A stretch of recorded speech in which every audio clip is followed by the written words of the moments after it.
नमस्कार दोस्तों, मैं हूं कोमल फगेरिया और आप देख रहे हैं जियो पॉलिटिक्स विद कोमल फगेरिया, जहां हम रोज एनालिसिस करते हैं इंटरनेशनल रिलेशंस और ग्लोबल पॉलिटिक्स बिना किसी दिखावे, ओवर हाइप या पर्सनल बायस के।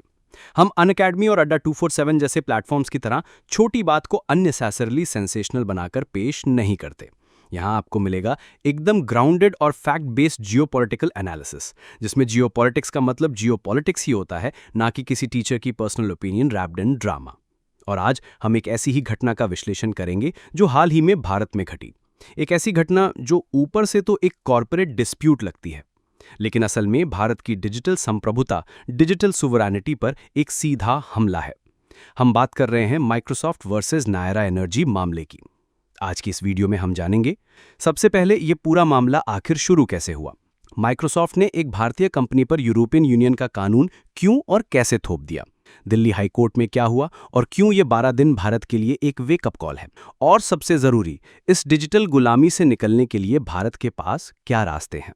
तो चलिए इस पूरे घटनाक्रम को लेयर बाय लेयर समझते हैं। घटना की शुरुआत 18 जुलाई 2025, ये वो तारीख थी जब सब कुछ शुरू हुआ।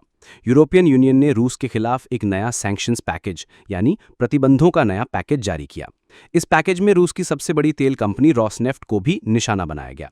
अब आप सोचेंगे कि यूई और रॉसनेफ्ट का भारत से क्या लेना देना। यहीं से कहानी भारत की ओर मुड़ती है। भारत की बड़ी तेल रिफाइनरी कंपनी नायरा एनर्जी में रॉसनेफ्ट की 49.13% हिस्सेदारी है। इसी हिस्सेदारी को आधार बनाकर अमेरिकी टेक जायंट माइक्रोसॉफ्ट ने एक तरफा फैसला लिया। माइक्रोसॉफ्ट ने बिना किसी पूर्व चेतावनी यानी प्रायर वार्निंग के नायरा एनर्जी को अपनी जरूरी सेवाओं जैसे आउटलुक, माइक्रोसॉफ्ट टीम्स और क्लाउड सर्विसेज से ब्लॉक कर दिया। सोचिए, एक पल में एक बड़ी भारतीय कंपनी का पूरा डिजिटल इंफ्रास्ट्रक्चर ठप पड़ गया। यह सिर्फ एक कंपनी का टैग एक्सेस बंद होने की कहानी नहीं थी, ये उस डिजिटल युद्ध की एक झलक थी जहां भारत की संप्रभुता एक विदेशी कानून के आगे कमजोर पड़ती दिखाई दी।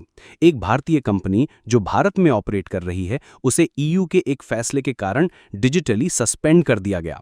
नायरा ने इस डिजिटल तालाबंदी के खिलाफ आवाज उठाई। 28 जुलाई को कंपनी ने दिल्ली हाईकोर्ट में माइक्रोसॉफ्ट के खिलाफ एक याचिका दायर की। नायरा का तर्क बिल्कुल सीधा और स्पष्ट था। यूरोपियन यूनियन का कानून भारत की धरती पर लागू नहीं होता। माइक्रोसॉफ्ट का ये कदम भारत के कानूनों का खुला उल्लंघन है और ये उनके कॉन्ट्रैक्ट के भी खिलाफ है। ये मामला भारत की कानूनी और डिजिटल स्वायत्तता के लिए एक लिटमस टेस्ट बन गया। लेकिन जैसे ही मामला कोर्ट में पहुंचा, एक दिलचस्प मोड़ आया। सुनवाई शुरू होने से पहले ही 30 जुलाई को माइक्रोसॉफ्ट ने चुपचाप नायरा की सभी सेवाएं फिर से बहाल यानी रिस्टोर कर दी। इसके बाद नायरा ने अपनी याचिका वापस ले ली, लेकिन दिल्ली हाई कोर्ट ने एक बहुत महत्वपूर्ण बात कही। कोर्ट ने स्पष्ट किया कि अगर भविष्य में माइक्रोसॉफ्ट फिर से ऐसा कोई कदम उठाता है तो नायरा एनर्जी दोबारा कानूनी कार्रवाई करने के लिए स्वतंत्र है। ये पूरा मामला भले ही 12 दिन में सुलझ गया हो, लेकिन ये 12 दिन भारत के लिए कई गंभीर सवाल छोड़ गए हैं। क्या अब भारत अपने ही देश में ईयू या यूएस के कानूनों से ऑपरेट करेगा? क्या आउटलुक, टीम्स और वन ड्राइव जैसे टूल्स को अपनी डिजिटल जिंदगी का हिस्सा बनाकर हम अपनी संप्रभुता किसी मल्टीनेशनल कंपनी के हाथ में सौंप चुके हैं? आज भारत सरकार के दफ्तर, हमारे स्टार्टअप्स, अस्पताल और यहां तक कि डिफेंस सिस्टम से जुड़े कई विभाग भी माइक्रोसॉफ्ट इकोसिस्टम पर निर्भर हैं। सोच कर देखिए, अगर कल किसी और जियोपॉलिटिकल तनाव के कारण माइक्रोसॉफ्ट या कोई और टेक कंपनी इसी तरह भारत के इन क्रिटिकल सिस्टम्स को एक साथ सस्पेंड कर दे तो क्या होगा? ये एक राष्ट्रीय सुरक्षा का संकट बन सकता है। यही वो समय है जब टेक आत्मनिर्भरता सिर्फ एक शब्द नहीं बल्कि एक राष्ट्रीय मिशन बनना चाहिए। आउटलुक का एरर मैसेज अब सिर्फ एक लॉगिन प्रॉब्लम नहीं है, ये एक जियोपॉलिटिकल वार्निंग है कि भारत को अब सॉफ्टवेयर इंडिपेंडेंस की दिशा में तेजी से बढ़ना ही होगा। इसके लिए भारत को एक मल्टी प्रोंग्ड स्ट्रैटेजी पर काम करना होगा। स्वदेशी टेक्नोलॉजी को बढ़ावा, हमें भारत ओएस जैसे इंडिजिनस ऑपरेटिंग सिस्टम्स को तेजी से डिप्लॉय करना होगा। सरकारी दफ्तरों और क्रिटिकल इंफ्रास्ट्रक्चर में इसे प्राथमिकता देनी होगी।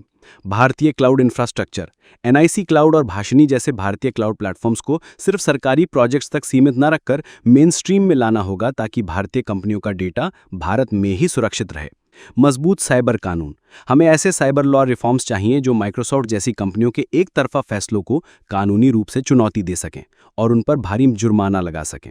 अंतर्राष्ट्रीय सहयोग, भारत को ब्रिक्स और एससीओ जैसे गठबंधनों के साथ मिलकर एक वैकल्पिक यानी ऑल्टरनेटिव टेक इकोसिस्टम बनाने पर काम करना होगा। ये सहयोग टेक मोनोपोली को तोड़ेगा और सदस्य देशों को डिजिटल स्वायत्तता देगा। तो दोस्तों, आज की लड़ाई सीमाओं पर राइफल से नहीं बल्कि सर्वर्स पर बाइट से लड़ी जा रही है।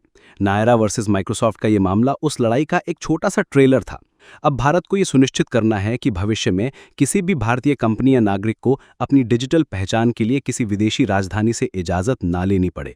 भारत को आउटलुक के लॉगिन स्क्रीन पर पावर्ड बाय इंडिया लिखवाना है, ना कि approved by a foreign capital. ऐसे ही यथार्थपूर्ण विश्लेषण के लिए आप देख रहे हैं जियोपॉलिटिक्स विद कोमल फगेरिया।